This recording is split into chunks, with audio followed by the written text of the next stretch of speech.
Human-like AI is a controversial and interesting concept that explores the quest to develop artificial intelligence systems capable of emulating human-like cognitive abilities and behaviors. This pursuit involves bridging the gap between current machine intelligence and the nuanced complexities of human cognition, perception, reasoning, and interaction. In other words, the current trends in the machine learning world is to explore different intelligent forms, and these forms do not necessarily share the common axis. Achieving human-like AI entails not only replicating specific cognitive functions, but also understanding the holistic nature of human intelligence, including emotions, intuitions, and social cognition. The journey towards human-like AI involves interdisciplinary efforts spanning cognitive science, neuroscience, computer science, and engineering. In this short course, I will explore the question how the machines become reliable agents, pinpointing the concepts of agency, causation, more specifically the letter of causation, and the state-of-the-art neural nets and their deficiencies. I will end my presentation with some thought-provoking questions. First, I want to talk about two definitions of agency and discuss if there is any consensus. These definitions are more like a definition of psychological agency, in other words, valid for social beings.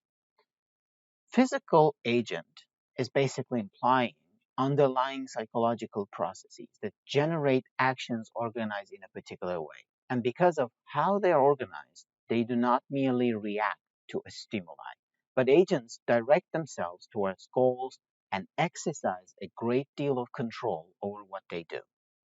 Envision a straightforward agent striving to accomplish a specific objective, such as obtaining food. This agent incorporates internally represented reference values that define successful outcomes. While pursuing the goal, the agent continuously assesses its progress. Depending on the status, the simple agent may need to adapt and explore new strategies. The iterative interplay between the agent's pursuit of its goals, its self-perception in relation to the goal, and the refinement of current plans constitute a feedback loop. Later, some people seem to be unhappy about the broadness of these definitions and provided narrower one. But an entity can learn, remember, and also be trained. For this entity to reason about events, agents need to be able to do beyond association. In other words, the causal reasoning. Learning is the process of transforming information and experience into knowledge and understanding. Knowledge and understanding are measured by the ability to perform certain tasks independently. The ladder of causation is quite relevant in this context, and it encompasses three progressive steps. Initially, at the very beginning, at rung 1, we observe correlations between events or phenomena and estimate the conditional expectations, indicating the likelihood of one event given another. This has very intimate relationship with the Bayesian approaches to learning or perception, which we will cover later on in our class. Moving to the next phase, which is rung 2, we are now engaging in interaction and alteration by intervening in correlated variables and assessing the probability of an outcome if dependent variables are changed. This step involves causal reasoning, particularly considering time-dependent action-reaction relationships. Remember here, causation is an assumed property of the externally observed world and could be extremely useful to learn inherent operational characteristics of this outside world. Finally, the rung 3, we delve into counterfactuality, where we imagine alternative scenarios, assess their potential consequences, and adapt to them accordingly. This process allows us to envision changes and their impacts, even if no actual alteration is made, thereby deepening our understanding of causality and its implications. Counterfactuality is a must if we ever plan to grow to a next level AI with responsibility, generality, and extensive applicability. So one observation is that Current machine learning models do not typically go beyond the first rung of the ladder, observing the environment and finding the statistical correlation between available data. That's what the rung one is all about. They perform these operations really well, so well that they create the illusion of transitioning to the next rung, which means the causal inference and reasoning. We expect the future human-inspired AI to be more robust and generalizable only if they reason counterfactually and create abstractions from the unknown data. You can consider, for instance, alternative routes and also embody generalizable decision-making processes. So, if you look back in history, you will realize that the modern AI, compared to the previous generations, for the modern MI to be more robust and generalizable, they must reason counterfactually and create abstractions from the unknown data. The most recent trends in the deep learning community, it's shown that they've kind of produced counterfactuals, but they're not super able to choose or filter the right, or the most relevant um, uh, questions or answers or solutions among them. So, although the machine learners excel in processing vast amounts of data, they still face the challenge of effectively structuring and filtering the relevant information, as well as extrapolating to unfamiliar scenarios, which is essentially a capability for ascending to higher rung on the ladder. Secondly, examining the decision-making process undertaken by human agents as they ascend the ladder provides valuable insights into identifying the features that automated systems must cultivate to attain independent agency capabilities. One interesting question is that these can be asked for any rank, by the way. Can the counterfactuality wrong be reached through the acquisition of causal reasoning skills developed in the previous rung 2 of the ladder of causation? Or the other, qualitatively different features needed for an agent to perform counterfactual thinking? Related to that, what would be the sufficiency condition in general?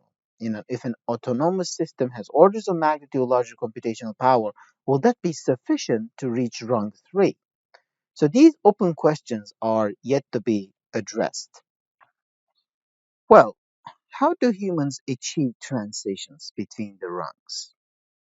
Let's start by defining frames as cognitive shortcuts that we effectively develop, refine to make robust, and utilize to filter out irrelevant choices and eventually generalize. These frames serve as mental structures guiding us through the uncertainty of our surroundings. In fact, uncertainty can be shown to be quite essential to our exploratory nature of cognition, as long as we know how to navigate. We experiment with variables responsible for observable changes, leveraging these frames to navigate uncertainty effectively. So the uncertainty inherent in our environment becomes not a barrier, but rather a canvas upon which we paint our understanding, utilizing frames as our guiding tools. Later, constructed frames are updated by interacting with the environment or due to the presence of adversarial player who tries to minimize the opponent's expected utility. What is more challenging is that actions cannot be adjusted based on feedback. It is physically impossible to go back in time and test different scenarios.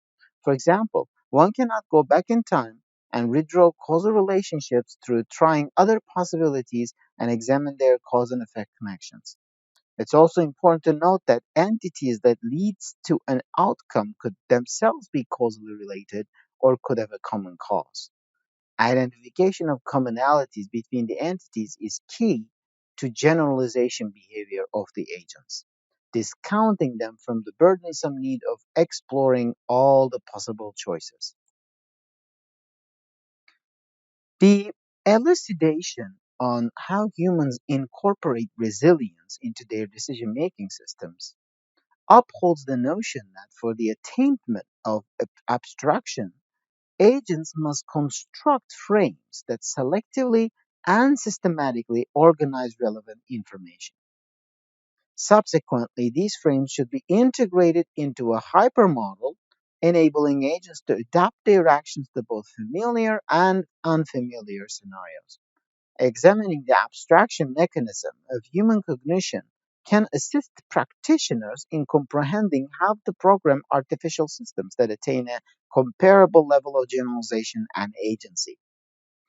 Contemporary machine learning systems aim to handle out of distribution data and adapt to unknown scenarios. They achieve this by developing two crucial features essential for constructing a comprehensive hypermodel: compositionality and sparseness.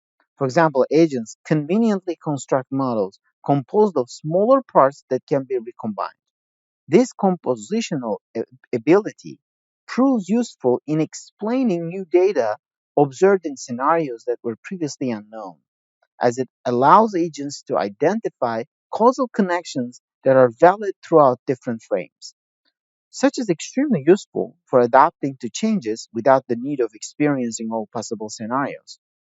Exploring the development of a sparse and modular model has been considered as an approach to enhance robustness in automated systems in the previous literature.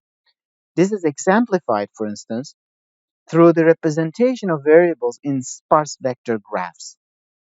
Another realization of sparseness has been demonstrated in recurrent independent mechanisms, a meta-learning approach that breaks down knowledge in the training set into modules that can be reused across tasks. The selection of modules to use for different tasks is carried out by an attention mechanism, while reinforcement learning mechanisms handle the process of adapting to new parameters. And modular capacity is more effectively attained in systems that integrate the data processing capabilities of machine learning models with the capacity for abstraction and logical reasoning of symbolic AI methodologies. So, where do we go from here? Well, supporters of hybrid AI hold the prospect that statistical models are not enough to achieve counterfactual reasoning. Then, what is missing? Well, logical and symbolic reasoning? Well, this will bring us to the fundamental question number one. If we combine the computational power of deep learning with symbolic and logical reasoning, are we guaranteed to set up in the letter of causation? Otherwise, um, this wouldn't be possible. Of course, this question involves creating invariant representation, implementation of robustness, for example, to methodologies to create different representations. But I think we should first come up with plausible answers at the conceptual level before delving into implementation details.